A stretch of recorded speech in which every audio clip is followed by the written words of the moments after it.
case for Nick Carter, Master Detective.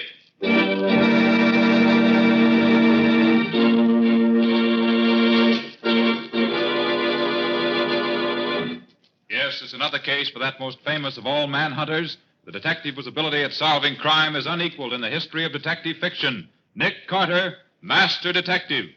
Tonight's curious adventure. 9 hours to live. For Nick Carter and the Death House Mystery.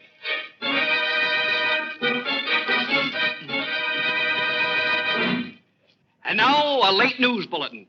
9 hours from now, at the stroke of midnight, Johnny Waldron, the blonde-faced killer convicted of the murder of Mrs. Cornelius Fielding, will go to the chair. Just 30 minutes ago, the condemned man made a last request. But Johnny Waldron did not ask for a sumptuous last meal in the tradition of the condemned. Nor did he ask to see his nearest and dearest relative, his wife, Laura. No, Johnny Waldron's request was for something much more dramatic. He asked to see the great detective, Nick Carter.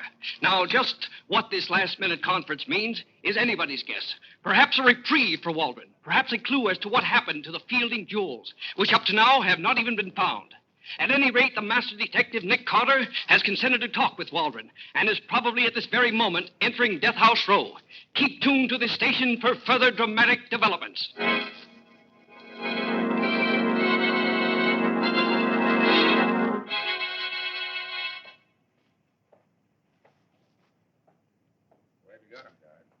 He's in number 1. We moved him to number 1 this morning. You see, it's a shorter ways to walk to the chair. Number 1. You all ready to go? Yeah, the barber was in and shaved his head and legs about an hour ago. How's you taking it? Oh, there ain't been a peep out of him. Don't want nothing to eat. Don't want a chaplain. Nothing at all. The only request he's made is to see you. Funny time to ask to see a detective, huh? Now, if you don't mind my asking, Mr. Carter, what made a big shot like you decide to see him? Well, maybe I'm curious to know what's in his mind. Or maybe I'm just a softy about a fellow who's going to die in a few hours. Oh, I don't believe that you got any sympathy for a criminal. Not you. Not when a man's a killer. Well, here we are. Here's your company, Waldron. Oh, hi. Hello, Waldron. Oh, Mr. Carter. You got 5 minutes. All right, guard.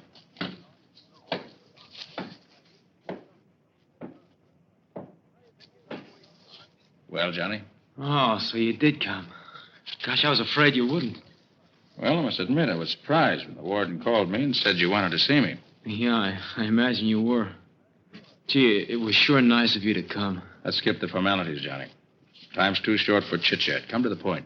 What's on your mind? Mr. Carter, you think I'm guilty, don't you? Well, didn't follow your case too closely. But you had a fair trial. You were found guilty. What would you have me believe? I'd like to have you believe that I'm innocent. Pretty late in the game to convince anybody of that, Johnny. Oh, I'm not looking for a last-minute reprieve. That isn't what I asked you to come out here for. When I got word a little while ago that the governor refused my last request for a reprieve, I just made up my mind that I'd only be kidding myself if I hoped any longer. Why did you want to see me, Johnny? Mr. Carter, I know I haven't got a chance. I'm going to be gone in just a few hours now. But I could go a lot easier if I thought that maybe someday the world would know the truth. They'd know that Johnny Waldron was innocent. Johnny, if I thought you were innocent, I'd start the wheels turning right now to get your reprieve. Oh, wait. Let me finish, Mr. Carter. I know you don't believe me. Nobody does. I guess I couldn't expect you to believe me after the way things went at the trial. But sitting here in death row, waiting, the idea came to me that maybe Nick Carter would show him someday. Of course, I'd be gone, but, well, you see, there's Laura, my wife. She's going to keep on living, and it'll be hard for her. I suppose she believes you're innocent. Oh, she stuck by me swell. She's a wonderful woman, and I don't want the world to look on her as the widow of a murderer. Mr. Carter, all I'm asking is that after I'm gone, in your spare time, will you try to prove that they executed the wrong man? Just for my wife's sake. Johnny, if you're innocent, Who do you think did rob the Fielding safe and kill Mrs. Fielding? I don't know, Mr. Carter. What? There's nobody you even suspect? Well, the only one that... No. No, I'm not going to accuse somebody I'm not sure of. I've only got a few more hours to live, and I don't If you don't want me to do anything for you, Johnny, you better tell me everything you can about this. No. No. You'll find them for yourself once you start looking. Well, I've got to have some kind of evidence to go on. I don't have any. Cards were stacked so well against me, but go see Laura. She's never stopped working for me. Maybe she knows more by now. Look here. If that's the case, why haven't you had a lawyer working for you right up to the last minute? Lawyers. I never had that kind of dough. Oh, a couple of shysters came around thinking maybe I had the Fielding jewels tucked away someplace. When they found out they weren't going to get a cut, they faded pretty fast. Even if you decide to do anything for me, Mr. Carter, I wouldn't be able to pay you for your trouble. You'd have to do it just as a favor to a dying man. You don't know where the jewels are? Why, no, Mr. Carter. How could I know? I didn't do that job. Look, you go see Laura. She'll tell you whatever she can. All right. Time's up, Mr. Carter. All right, Garrett. Well, Johnny, I'll look into your case. I don't suppose you believe me. I bet he's been telling you an innocent man is being sent to the chair, huh? He tells that to everybody. Did it ever occur to you, Guard, that he might be telling the truth? No. Why? So long, Johnny. Good luck. Oh, thanks for coming, Mr. Carter. And thanks for whatever you can do for me, sir. I'd very much like to know what happened to those Fielding jewels. Huh? Oh, yes. Well, maybe they'll turn up while you're investigating. Think so? I wonder. Say, guard, how long is it until 8 hours, Johnny. Just 8 hours more.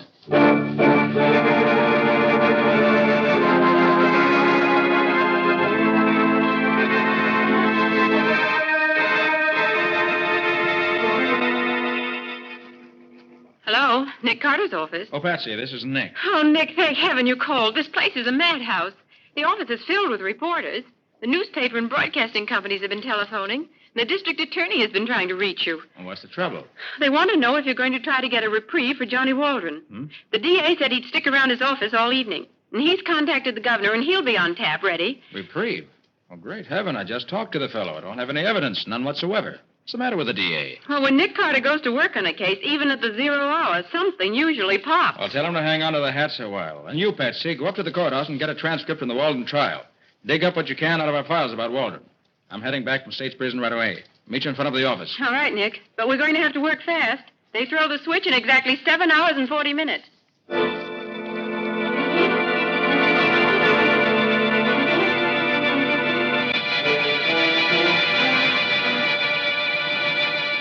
Waldron was really hired as a chauffeur. It was brought out of the trial that he ingratiated himself with the old lady every chance he got. Oh? You know, Mrs. Fielding was an invalid. Waldron used to carry her up and down stairs and waited on her and all that sort of thing. He was inside the house a great deal. Then, let's see now. Oh, the gun was traced to Mrs. Fielding's stepson, Tom Fielding. But the prints on the gun were Waldron's. Her stepson lived there with her? Yes, just the two of them. Waldron and all the other servants slept out and reported for work in the mornings at 8. When was the body found? On a Thursday night at 10 o'clock, in the library of the house. Tom Fielding came home from his club and found her. The safe was open and the jewels and money gone. Of course, any of the servants, as well as Tom Fielding, might have known the combination to the safe. Mrs. Fielding often opened it in front of all of them. The defense harped on that at the trial, but Waldron's prints on the gun and his alibi being so flimsy cooked his goose. I see. How did Waldron strike you, Nick? Guilty? It's the evidence that tells the tale in any case, Patsy. If we could find the party who has the missing Fielding jewels... It would look pretty grim for that party. Yes, it wouldn't look good, that's sure. Oh, Nick, look at the time. 5:50. In 6 hours and 10 minutes, an innocent man may be electrocuted. Oh, no, Patsy. No innocent man will be electrocuted for a crime he didn't do. Well, my name's Nick Carter. And here's our first stop, Patsy. His old tenement house. Laura Waldron lives here.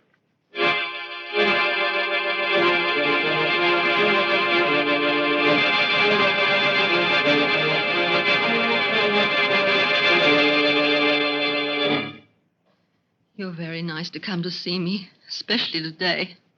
Mrs. Waldron, this is my assistant, Patsy Boone. How do you do, Miss Bone? Hello, Mrs. Waldron. Won't you two sit down?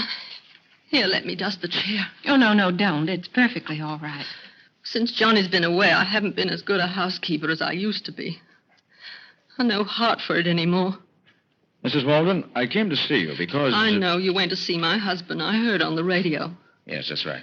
But it's too late to get Johnny off, isn't it? Besides, we don't have any money to pay a famous detective. Mrs. Waldron, the only fee Nick Carter ever asks is that justice be done. Now, Mrs. Waldron, tell me about Johnny. His habits, what he likes, what he doesn't like. Johnny's good, Mr. Carter. You see, I know he's innocent. But have you proof, Mrs. Waldron? Proof? No. Just my heart tells me he wouldn't kill anybody. But more than that, I know because he was with me at the time the police say she was killed. Prosecution tore his alibi to shreds. Yes, a wife's testimony doesn't count for much in court. Oh, yet how thankful I am that he was with me that night, that I know he's innocent. You understand what I mean, don't you, Miss Bone? You understand when I say the world can stand against your man, but if you know he's right and good and true, you... Mrs. Waldron, isn't there any way at all it can be proved that your husband was home with you that night? No. You don't think of providing alibis for staying in your own home. It isn't much I know, but it's ours. Tom Fielding has offered to help me. Now Johnny's going to be... Tom Fielding? You mean the stepson of the woman your husband's convicted of murdering? Yes. In what way has he offered to help you? Money. He knows Johnny isn't a murderer. His testimony in court didn't follow that line, Mrs. Waldron. Of course not. Mr. Fielding had himself to protect. That's right, Nick. Fielding was under suspicion. Just this afternoon he called me again. And where's the jewels, I said to him. If my Johnny did it, where's the jewels and the money? Would I be begging for work if Johnny had done it? You're working now, Mrs. Waldron? Day work. Scrubbing up places where they don't ask too many questions. Oh, but I'd mop the streets of this town from one end to the other every day. Johnny didn't have to die. Oh, don't, Mrs. Waldron. Don't cry, please. Please don't cry. You have to excuse me. Just I can't stand to think. I'm counting the minutes and seconds now. Only a few more hours. Johnny will be gone. Mrs. Waldron, I'd like to ask you another question. All right. Maybe Nick can save your husband yet, you know. Oh, if he only could. There isn't time left for me to chase down every witness and question them. Tell me, Mrs. Waldron, whom do you suspect of robbing and murdering your husband's late employer? Who? Oh, Mr. Carter, I have no proof against anyone. I didn't ask if you knew who murdered Mrs. Fielding. I only said, whom do you suspect? But I have no right to suspect him. Right? What do you mean? He's been so kind and offered to help. Tom Fielding. That's who you think did it. Oh, I never dared think it out loud before.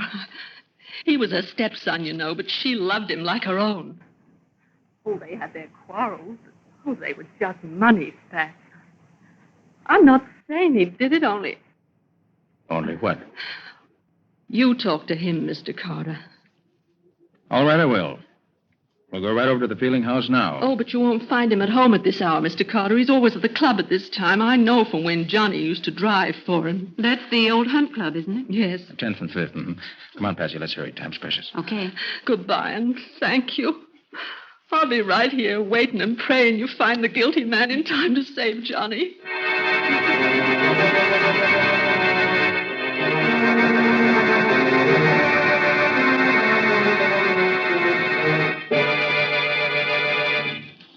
Nick, there's something puzzling you. What is it?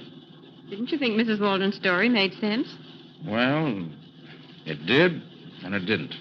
But, Nick, doesn't it seem a bit odd for Tom Fielding to offer her money? Yes, if that's true. Well, then her story does make sense. Patsy, it's not what Mrs. Waldron said that's bothering me. Something else. Something else? Well, what is it, Nick? I wish I knew.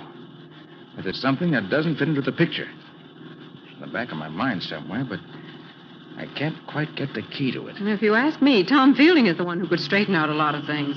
And he's the man we're going to tackle right now. Well, this hunt club's pretty swanky, isn't it? Good evening, sir. Can I park your car for you? Fancy place. Still has doormen and porters. Oh, I beg your pardon, miss. Ladies aren't permitted in the old hunt club. I'm sorry. Well, that lets you out, Patsy. I guess it does. You better wait for me here. Yes, I guess I'll have to. Oh, Nick. It's 8:15. Only 3 hours and 45 minutes to go until midnight.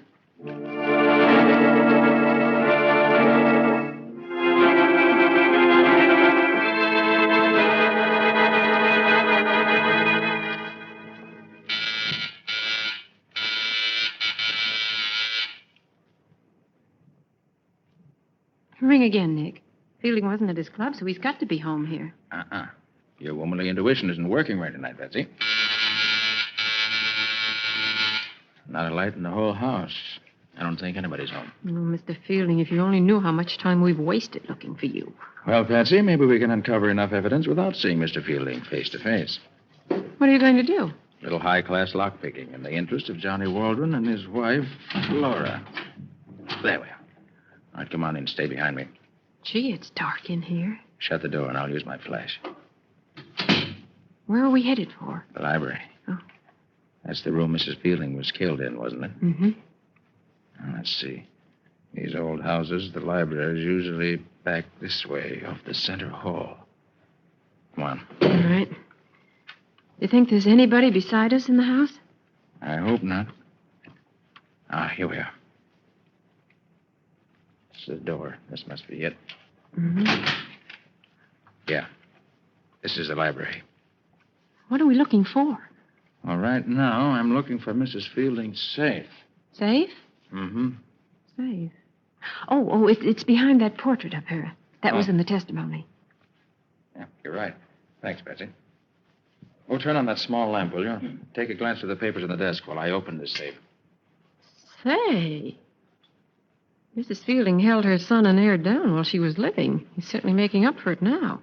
Look at that wine cabinet. It's filled to the hilt with pre-war stuff. Oh, and look at this black market stuff. Have a gold-tipped cigarette, Miss Bowen. Yes, thank you. I will. Patsy, shame on you. How'd you feel if Tom Fielding walked in here right now and caught you swiping his expensive cigarettes? Only one, Nick. And for that matter, how would you feel if Mr. Fielding saw you about to open his safe? Oh, Nick! Patsy. You okay? Yes, I guess so. They shot through that window there. And the bullet went right in the side of the desk here. Oh, we better get out of here, Nick. Now, 1 minute, Patsy. Got to see what's in this safe. It's almost open now. Well, who do you think shot at us, Mr. Fielding? Oh, Patsy, will you pick that bullet out of the desk? It'll be a handy piece of evidence. All right. Say, you're taking this attempt to murder us awful lightly, Nick. I don't think it was murder, Patsy. Not murder. No. You were standing by the wine cabinet, not 4 feet from the window. And I was a perfect target standing here. No, Betsy, I think you'll find somebody was just trying to scare us away. Oh. Well, I got the bullet out. Looks like a .32. There we are. Patsy. Yes? Look here. The missing jewels. Oh, Nick. Yes, right here in the safe. Oh, Nick, that's wonderful. Hey, Patsy, what are you doing? Oh, I'm getting the DA on the phone for you. You've got the evidence for Johnny Waldron's reprieve. Now, wait a minute, I knew he wasn't guilty, Nick. Mrs. Waldron was telling the truth. Patsy, put down that phone. Yes, Nick. Now, get me police headquarters first. I want a general alarm sent out for Tom Fielding. But Johnny Waldron. I still have 2 hours, Patsy. If Waldron's innocent, I'll prove it in time to save him from the chair.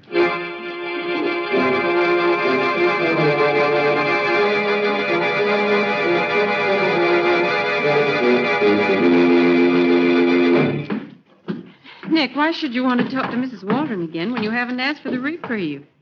Only make her feel worse. There's something about her that doesn't add up, Patsy. And I've got to know what it is before I go any further. This is her door, isn't it? Mm-hmm. Nick Carter, your thinking on this case is beyond me. Well, Patsy, it's hard to explain. When I don't know myself what the missing link is, how can I explain it to you? But you found the jewels. Tom Fielding had them in his safe. Why, it's obvious, Nick. He didn't get along with his stepmother, and he... Nick, what are you doing? Going to open Mrs. Waldron's door? Oh, no, don't do that, Nick. I'm sure she's here. She's probably been crying and doesn't want to see anybody. Let me call her first. Mrs. Waldron? Mrs. Waldron? Oh, sorry, Patsy. We haven't any time to waste. Now, let's see. Where's the light switch? It's here by the door. Oh, she isn't here. So it seems. Nick. Look here. There's a gold-tipped cigarette in this ashtray, the same kind we saw at Fielding's house. Let's have it. No lipstick on it. Kind of pinched in near at the end. He's been here. I never would have believed it of him. Believe what? Well, that a man like Fielding would come to a place like this. Why, a man like that wouldn't get his hands dirty putting them on the doorknob of a hovel like this. Say that again, Patsy. What? Well, a man like Fielding wouldn't dirty his hands on the doorknob of a place like... I got it. Patsy, you just gave me the key I've been looking for. Come on. We've got to get back to Fielding's library or there'll be another murder.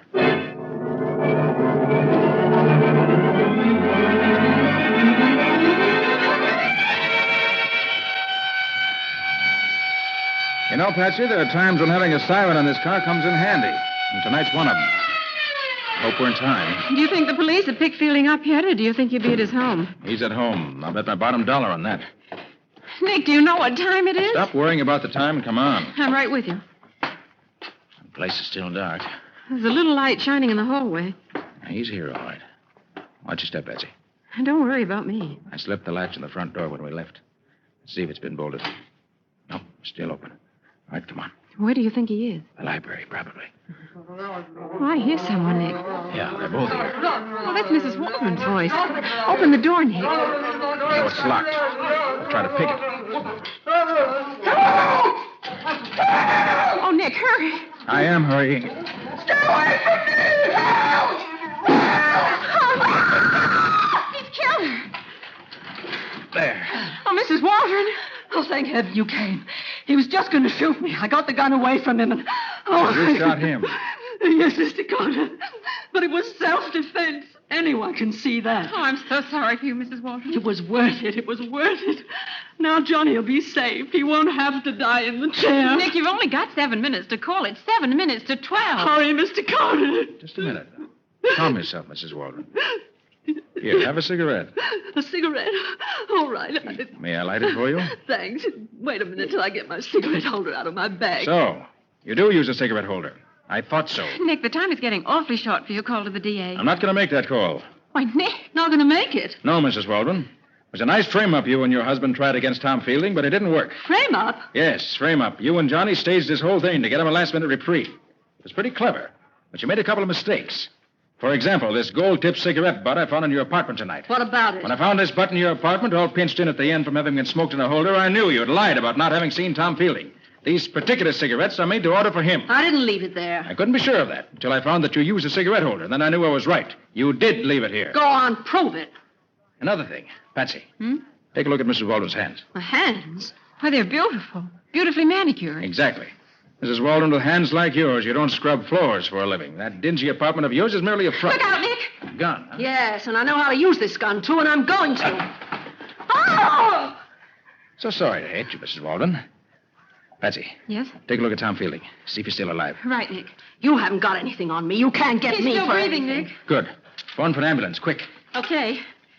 Oh, but Nick, can you prove this charge against Mrs. Waldron? Can you be positive she and her husband framed Fielding? Not yet, Patsy, but I'm so sure I'm right that I'll risk my reputation on it. But, Nick, as long as there's the slightest doubt about it, shouldn't you call the DA and give Johnny Waldron the benefit of the doubt? No, Patsy. As far as I'm concerned, there's no doubt whatsoever.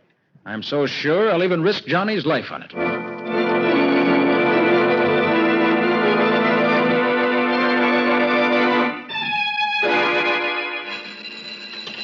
Hello, Nick Carter's office. Oh, yes, Lieutenant. Yes? Yes? It was. He is. Oh, I see. Well, thank you, Lieutenant. Yes, I'll tell Nick. Goodbye. Was that the report from police headquarters, Patsy? Yes, it was Lieutenant Riley. And you were right, Nick. That gun you took from Mrs. Waldron was registered in Johnny's name.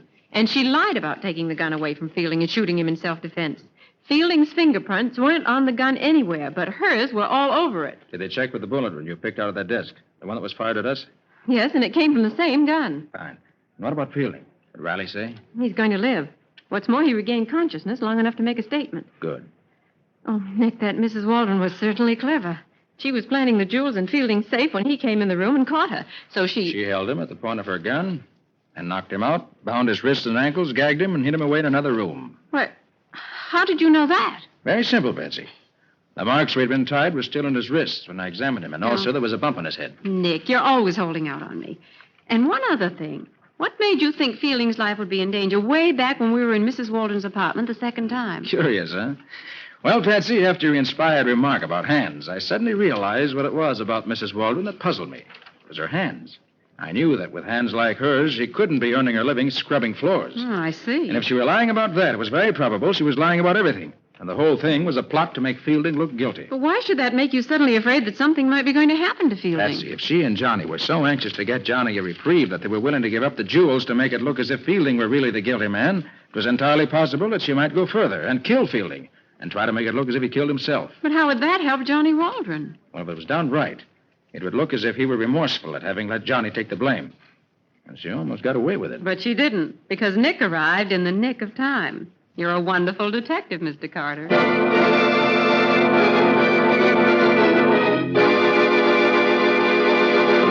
And so, ladies and gentlemen, at midnight last night, Johnny Waldron went to the electric chair to pay for the crime of having murdered Mrs. Cornelius Fielding. His dramatic last-minute attempt to get a reprieve failed, thanks to the quick action of that master detective, Nick Carter. In those few short hours that Carter was actually on the case, he found the missing jewels, uncovered a well-laid plot between Johnny and his wife to pin the murder on Tom Fielding and save Fielding's life. Tom Fielding and the entire community owe a debt of gratitude to Nick Carter.